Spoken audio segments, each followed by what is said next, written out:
गवना करा के काहे मुँह मोड़ लिहला हो, अपने मेहार के तू छोड़ला बीच डहर में हो। गवना करा के काहे मुँह मोड़ लिहला तू, अपने मेहार के तू छोड़ला बीच डहर में। अहो गुजराती भाई, अहो गुजराती, अहो गुजराती भाई, सेनुरा सुहाग कैला माटी। अहो गुजराती भाई, सेनुरा सुहाग कैला माटी।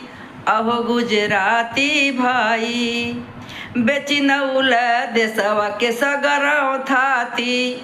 अहो गुजराती भाई, बेची नौल देशवा के सगरौ थाती।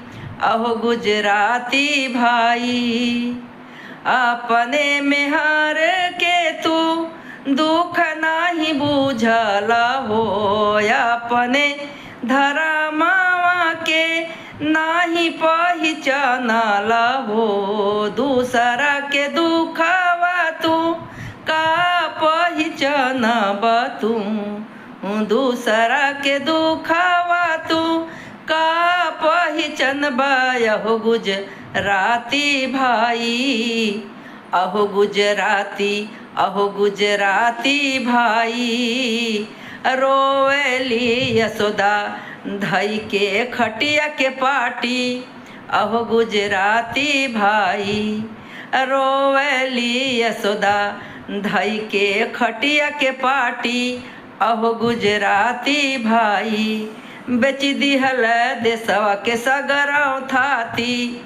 अहो गुजराती भाई, बेची नौल देशवा के सगरौ थाती। अहो गुजराती भाई।